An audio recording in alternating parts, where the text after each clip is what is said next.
Hello বন্ধুরা, welcome to my channel. আমি ঐশ্বর্য চলে এসেছি আজকে সন্ধ্যেবেলায়। আজকে চলে এসেছি আমি সন্ধ্যাবেলাতে। বাইরে দেখতেই পাচ্ছ, দেখো অন্ধকার হয়ে আছে। তো আমরা এখন বেরোচ্ছি। আজকে তোমরা তো জানো ঝুলন যাত্রা চলছে এখন, তো ঝুলন বসেছে। আমরা যাবো এখন কৃষ্ণরায়ের ঝুলন দেখতে। এই দেখো মা রেডি হয়ে গেছে, বেরোচ্ছি আমরা। তো চলো কৃষ্ণ মন্দিরে গিয়ে দেখাচ্ছি তোমাদের। তো সাথে থাকো, দেখতে থাকো। আর কার কোথায় কেমন ঝুলন হয় অবশ্যই কিন্তু আমাকে কমেন্ট বক্সে জানাবে। তো চলো আমরা বেরোই এবার। তো বন্ধুরা দেখতেই পাচ্ছ আমরা মন্দিরে চলে এসেছি। আর মন্দিরটা কিন্তু অসাধারণ সাজিয়েছে রাইস ফাইস দিয়ে, দারুণ লাগছে দেখতে। আর দেখতেই পাচ্ছ সামনে একদম জমজমাট রাস্তা, আর অনেক লোকজনও এসছে ঝুলন দেখতে আর কি। আমি রাস্তার কোনো ভিডিও তোমাদের সাথে শেয়ার করিনি, কারণ তোমরা অনেকবারই রাস্তাটা দেখেছো। তো চলো দেখো চারটা কি দারুণ লাগছে। চলো মন্দিরে এবার ঢোকা যাক। তো বন্ধুরা দেখতেই পেলে মন্দিরের নাম লেখা রয়েছে, আর এই যে মন্দিরের ছোট গেটটা দিয়ে আমরা ঢুকে পড়েছি। নাট মন্দিরটাও অসাধারণ সাজিয়েছে, আর অনেক লোকজনও রয়েছে। আর এই যে এটা সেই রথের সময়কার আলপনাটা আর কি, অনেকটা উঠে গেছে যেহেতু বৃষ্টি হচ্ছে। খুব সুন্দর কিন্তু সাজিয়েছে। তো চলো বন্ধুরা আমরা গুটি গুটি পায়ে এখন মন্দিরের ভেতরে যাই, বাবার কাছে, কৃষ্ণ রায়ের কাছে আমরা আর কি। আর দেখো বন্ধুরা কী দারুণ সাজিয়েছে, ওরা গাছ মতো করেছে, করে সেগুলোকে রাইস দিয়ে আর কি জড়িয়ে দিয়ে বেশ সুন্দর করেছে। গাছের ডালপাড় এরকম লাগছে, আর কি দারুণ লাগছে। আর সাথে দেখো লোটাস রয়েছে, সাদা রঙের একটা লোটাস ফুটেছে। তো কি ভালো লাগছে দেখো বন্ধুরা। তো এই জায়গাটাতে ঠিক ঢোকা যায় না, নামা যায় না আর কি, মাটি তো। তো এই জায়গাটা আমরা ঢুকে আর কি বাইরের থেকে ক্যাপচার করছিলাম। তো চলো, দুপাশটাই খুব সুন্দর করে সাজিয়েছে, আর মনোরম একটা পরিবেশ। সত্যি কথা বলতে কৃষ্ণরায়ের কাছে গেলে পরে মনের একটা অদ্ভুত শান্তি আসে, আর বাবা আমাদের সকল মনের ইচ্ছা পূরণ করে, এটা সবথেকে বড় কথা। তো দেখতেই পাচ্ছ বাবাকে মন্দিরের সিংহাসন থেকে বের করে নিয়ে এসে বাবাকে দোলনাতে বসানো হয়েছে। বাবা এখন দোল খাচ্ছে। আর দেখো চারপাশটা কি দারুণ সাজিয়েছে, মনে হচ্ছে যেন একেবারে স্বর্গ। আর এই দেখো চারপাশটায় গাছ ফাছ দিয়ে সাজিয়েছে আর কি, সুন্দর একটা ঝুলন করেছে। তো আমি এর আগে কখনো কৃষ্ণরায়ের ঝুলন দেখিনি। আমি এর আগে একবার দুবার নবদ্বীপের ঝুলন দেখেছি।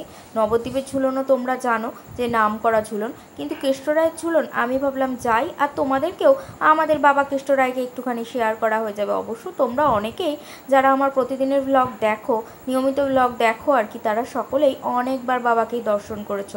তো চলো, বাবার এক একবার এক এক রকম রূপ, তো বাবাকে এক একবার নতুন নতুন রূপে আমরা দেখি আর কি। তো সেটাই তোমাদের সাথে শেয়ার করতে চলে এলাম। কী সুন্দরটাই না লাগছিল যখন কালারগুলো চেঞ্জ হচ্ছিল, অসাধারণ লাগছিল দেখতে। আর যারা গেছিল ভক্তরা মনোমুগ্ধ করে বাবাকে সকলে দেখছিল, আর বাবার সামনে সকলে বসেছিল। আমরা বেশিক্ষণ একটা থাকতে পারিনি, কিছুক্ষণ ছিলাম, তো যেন আসতেই আর ইচ্ছে করছিল না। চলো বন্ধুরা এবার প্রদক্ষিণ করে নিই, আর তোমাদেরকে একটুখানি চারপাশে কি কি গাছ আছে, কেমন লাগছে, সবটাই তোমাদের সাথে অল্প অল্প করে শেয়ার করে নিই। আর দেখতেই পাচ্ছ লোকজনের ভিড় ক্রমশ বেড়ে যাচ্ছে।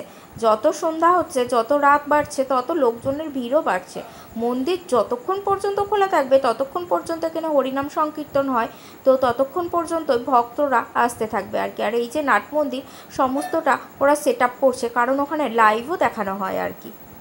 দেখো বন্ধুরা চারপাশটা আলোয় আলোয় ভরে গেছে, এত ভালো লাগছিল দেখতে সে আর বলা নেই। আর চারপাশে এরকম পদ্মর বাগান ছিল, দেখতে খুবই ভালো লাগছিল আর কি। তো দেখো এই দেখো সবগুলোতে ফুল ফোটেনি, এই যে এটাতেও একটা হোয়াইট কালারের আর কি পদ্ম আছে, এটাতে এখনও ফোটেনি আর কি। আমার খুব ভালো লাগছিল দেখতে। আর শীতকালে যেন, এখন কি ফুল দেখছো তোমরা, শীতকালে যেন এটা মিনি খিরাই হয়ে যায়। আমার চ্যানেলে তোমাদের সেই ভিডিওটাও আছে, তোমরা ইচ্ছে করলে সেই ভিডিওটা দেখে আসতে পারো, দেখবে কত রকমের ফুল এখানে ফোটে আর কি। তো যাই হোক, চলো আমার সাথে দেখতে থাকো, আমি আর বেশি বকবক করছি না।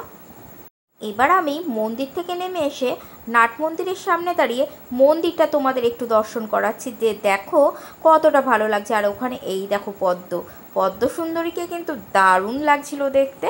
তো চলো এই দেখো আমি একটুখানি তোমাদেরকে নিচ থেকে মন্দিরটা দেখাচ্ছি। এই দেখো লোক সমানে বাড়তেই থাকছে, আর বাবা ওখানে বসে বসে সবাইকে দেখছে আর দোল খাচ্ছে আরাম করে বসে বসে। তো দেখো বন্ধুরা তো বন্ধুরা এটা হচ্ছে নাট মন্দির। এখানে এসে আমরা একটু বসলাম, কারণ এখানে এখন নাম কীর্তন হবে। আর ওই দেখো দেখতেই পাচ্ছ স্ক্রিন রয়েছে, ওখানে তোমার ক্যামেরা ফিট করা আছে, ওটা সম্পূর্ণ লাইভ হচ্ছে। আর স্ক্রিনে কিছুক্ষণ পর থেকে দেখানো হবে। তো কীর্তনের জন্য সকলে আসতে শুরু করে দিয়েছে, আর কিছুজন এসেও গেছে যারা কীর্তনটা করবে আর কি। আমি সেখানে সেই জন্য এখানে আমি আর মা একটু বসলাম, আর মন্দিরটাও তোমাদের সাথে শেয়ার করছি আর কি, যে দেখো তোমরা আমাদের এখানে কতটা সুন্দর আর কি ঝুলন যাত্রা হয়, বাবা কৃষ্ণ রায়ের ঝুলন হয়। আমাদের এখানে সমস্ত উৎসবই কৃষ্ণ রায়কে নিয়ে, কারণ কৃষ্ণ রায় হচ্ছে আমাদের তেহট্টের মহারাজ। আমাদের তেহট্টের সমস্ত বিপদের হাত থেকে উনি আমাদের রক্ষা করে আর কি, উনি আমাদের রক্ষক।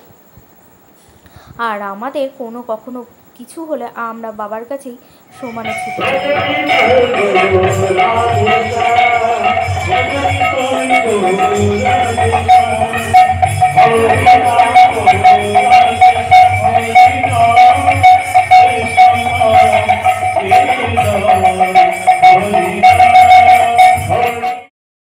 বন্ধুরা বাড়ি চলে আসার আগে বাবাকে আর একবার তোমাদেরকে দর্শন করিয়ে দিলাম।